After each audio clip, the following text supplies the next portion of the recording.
गुरु द्रोणाचार्य पांडवों और कौरवों के गुरु थे। उन्हें धनुर्विद्या का ज्ञान देते थे।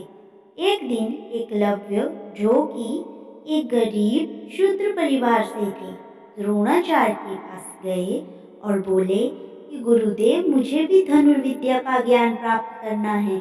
आपसे अनुरोध है कि मुझे भी आपका शिष्य बनाकर धनुर्विद्या का ज्ञान प्रदान करें। किंतु द्रोणाचार्य ने एकलव्य को अपनी विवशता बताई और कहा कि वे किसी और गुरु से शिक्षा प्राप्त कर लें।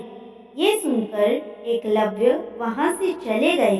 इस घटना के बहुत दिनों बाद अर्जुन और द्रोणाचार्य शिकार के लिए जंगल की ओर गए। उनके साथ एक कुत्ता भी गया हुआ था। कुत्ता अचानक से दौड़ते हुए एक जगह पर जाकर भौंकने लगा।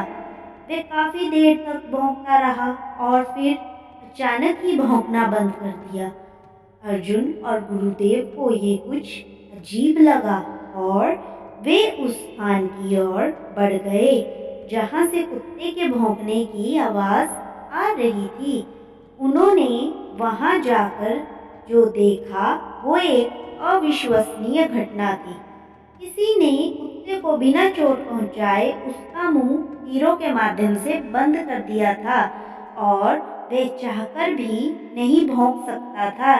ये देखकर द्रोणाचार्य चौंक गए और सोचने लगे कि इतनी कुशलता से तीर चलाने का ज्ञान तो मैंने मेरे प्रिय शिष्य अर्जुन को भी नहीं दिया है, और ना ही ऐसे भेदने वाला ज्ञान मेरे अलावा यहाँ कोई जानता है।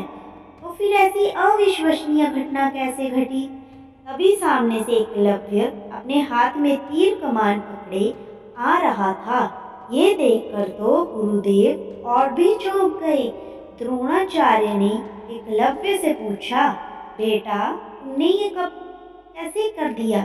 तब एकलव्य ने कहा, गुरुदेव, मैंने यहाँ आपकी मूर्ति बनाई है और रोज इसकी वंदना करने के पश्चात मैं इसके समक्ष कड़ा अभ्यास किया करता हूँ, और इसी अभ्यास के चलते मैं आज आपके सामने धनुष पकड़ने के लायक बना हूँ। गुरुदेव ने कहा, तुम धन्य हो, तुम्हारे अभ्यास ने ही तुम्हें इतना श्रेष्ठ धनुर्धर बनाया है, और आज मैं समझ गया कि अभ्यास ही सबसे बड़ा गुरु है। जब रिश्ता नया होता है लोग बात करने का बहाना ढूंढते हैं, और जब वही रिश्ता पुराना हो जाता है तो लोग दूर होने का बहाना ढूंढते हैं। अगर किसी परिस्थिति के लिए आपके पास सही शब्द नहीं है तो सिर्फ मुस्कुरा दीजिए।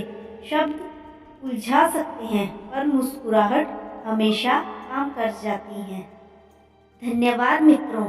अगर आपको हमारी कहानी पसंद आई हो तो हमारी कहानी को लाइक करें, चैनल को सब्सक्राइब और शेयर करें। धन्यवाद। शुभ रात्रि।